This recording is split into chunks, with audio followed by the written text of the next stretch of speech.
भाभी समझ चुकी थी कि मैं क्या सोच रहा हूँ, इसलिए वह बोली, अब तो तुम्हारा मन पढ़ाई में नहीं लगेगा। ऐसा कहते हुए वह अपने कमरे में चली गई। मुझे डर लग रहा था कि भाभी कहीं यह बात भैया को ना बता दे। दोस्तों, कहानी में आगे बढ़ने से पहले ऐसे ही और भी इंटरेस्टिंग कहानियां सुनने के लिए वीडियो को एक लाइक करें और हमारे चैनल को जरूर सब्सक्राइब करें। हेलो दोस्तों, आज इस कहानी में आप सभी का स्वागत है। इस कहानी में मैं एक लड़के का रोल निभा रही हूँ। यह कहानी मेरी और मेरी भाभी की सिर्फ 2 महीने पहले की है, जब मेरी भाभी अपना ज्यादा समय मेरे पास ही रहकर बिताया करती। गर्मी के दिन चल रहे थे और इस समय इतनी ज्यादा गर्मी होती है कि सभी लोग अपना काम करके बस आराम करने लगते और सो जाते हैं। मैं एक गांव में रहता हूँ। मेरे भैया यहीं पर कुछ काम मिलने पर कर लिया करते थे और इसी तरह हमारे घर का गुजारा हो जाता। लेकिन अब गर्मियों में भैया को कोई भी काम नहीं मिल रहा था, इसीलिए उनको शहर जाकर काम करना पड़ा। जब से भैया घर से बाहर गए हैं, तब से भाभी अपना समय मेरे पास बैठकर बिताया करती थी।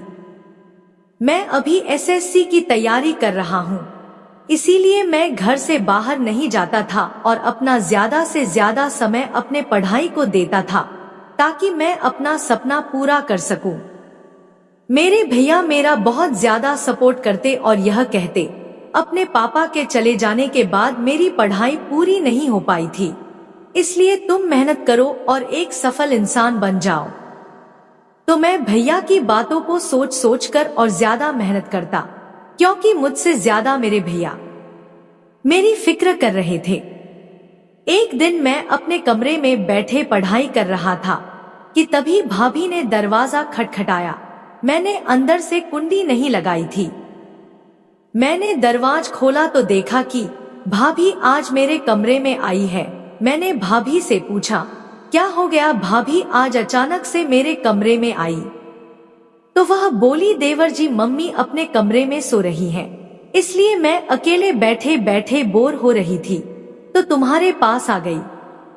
मेरी भाभी की उम्र लगभग 25 साल की है, वह भी ग्रेजुएशन कंप्लीट किए हैं। मुझे पता था कि मेरी भाभी को इंग्लिश बहुत अच्छी आती है, इसलिए मैं कुछ डाउट भी क्लियर करने लगता हूँ। भाभी मुझे जो जो सिखा रही थी, मुझे सब कुछ बहुत अच्छे से समझ में आता, इसीलिए सोचा आज से मैं अपनी भाभी से ही पढ़ लिया करूँगा। मैंने भाभी से बोला, भाभी आप बहुत अच्छा पढ़ाती हो, कल से तुम ही पढ़ा दिया करो। यह सुनकर भाभी मेरी मुस्कुराने लगी और बोली, अगर फोन में पढ़ोगे तो और अच्छे से समझ में आएगा। लेकिन मैंने कहा, नहीं भाभी मुझे आपसे ही पढ़ना है। तो भाभी मान जाती है और रोज पढ़ाने के लिए राजी हुई। भाभी बोली, कल से मैं सारा काम करके दोपहर में तुम्हारे कमरे में आ जाया करूंगी, तुम्हारे सारे डाउट क्लियर कर दिया करूंगी। मैं उस समय बहुत खुश हुआ था और मैंने भाभी को अपना टीचर मान लिया। आज शाम को भाभी ने पनीर की सब्जी बनाई थी। मेरी मम्मी काफी तीखा खाना खाती है, लेकिन आज पनीर में कुछ ज्यादा ही तीखा हो गया, इसलिए मेरी भाभी ने खाना नहीं खाया, क्योंकि वह तीखा नहीं खा पाती। अगले दिन मैं सुबह 6 बजे उठा और पढ़ाई करने लगा था। भाभी ने सुबह का नाश्ता बनाया और नाश्ता करने के लिए बुलाया। मैंने जाकर नाश्ता किया और फिर अपने कपड़े धुलने लगा। मेरी भाभी अपना काम खत्म करके दोपहर में मेरे कमरे में आ गई और आकर मुझे पढ़ाने लगी। जब भाभी कमरे में आई तो उस समय मैं एक किताब पढ़ रहा था, जिसमें खेलने के बारे में सारी जानकारी दे रखी थी। उसमें क्रिकेट की बहुत सारी तस्वीर भी थी। भाभी के अंदर आते ही मैंने उस किताब को दूसरी किताबों के नीचे दबाकर रख दिया और जल्दी जल्दी में मैंने उस किताब को बंद ही नहीं किया। कुछ देर तो भाभी ऐसे ही समझाती रही, लेकिन कुछ देर के बाद भाभी ने ऊपर वाली किताब को उठाया और जैसे ही उठाया तो वही किताब को देखने लगी। मुझे बड़ा अजीब लग रहा था कि भाभी मेरे बारे में क्या सोचेंगी। भाभी उस किताब को देखकर बोली, इस तरह की किताबें रखते हो अपने पास? मुझे कुछ समझ नहीं आ रहा था कि मैं भाभी से क्या कहूँ। भाभी ने मुझे तुरंत वह किताब दिया और बोली, अब पढ़ाई में ध्यान दो। मैंने ठीक है भाभी, लेकिन मुझे बार बार वही याद आ रहा था और फिर मैं अपनी भाभी को देखने लगा था। अभी मेरी भाभी मुझे पढ़ा रही थी, लेकिन मैं बस उनकी ही तरफ देखे जा रहा था। लेकिन थोड़ी देर बाद भाभी ने मेरी तरफ देखा तो मैं एकदम से चौंक गया और अपना सिर नीचे कर लिया। भाभी समझ चुकी थी कि मैं क्या सोच रहा हूँ, इसलिए वह बोली, अब तो तुम्हारा मन पढ़ाई में लगेगा नहीं। ऐसा कहते हुए वह अपने कमरे में चली गई। मुझे डर लग रहा था कि भाभी कहीं यह बात भैया को ना बता दे। मैं सही से सोच नहीं पा रहा था। उस दिन मैं अपनी भाभी की नजरों के सामने नहीं आया। शाम का खाना खाकर मैं बिना किसी से बोले सीधे अपने कमरे में चला गया और चुपचाप जाकर सो गया।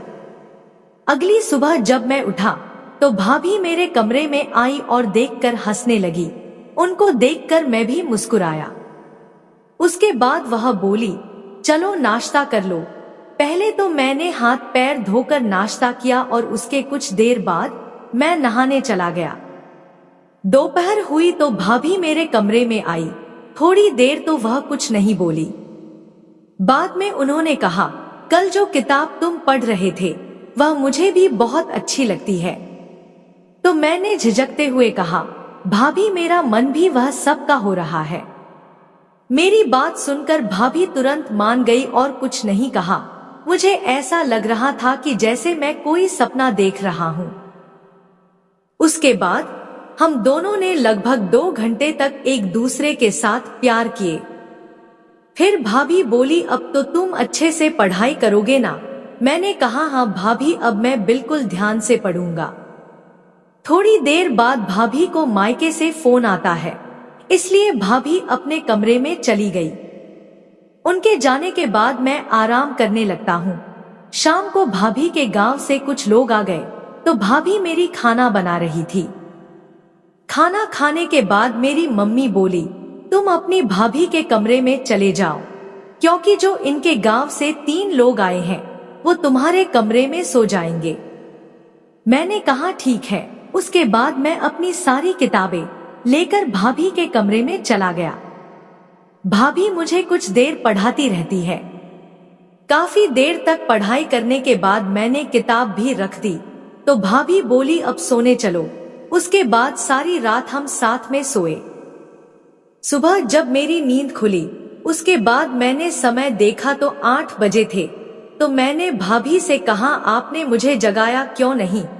तो भाभी बोली, देवर जी, मुझे ऐसा लगा कि तुम काफी ज्यादा थक गए होगे, इसलिए मैंने तुम्हें नहीं जगाया। उस दिन के बाद तो हम अक्सर ऐसा करते। तो दोस्तों, ऐसे ही और भी इंटरेस्टिंग कहानियां सुनने के लिए हमारे चैनल को अभी सब्सक्राइब करो और हाँ, वीडियो को लाइक करना मत भूलना। धन्यवाद।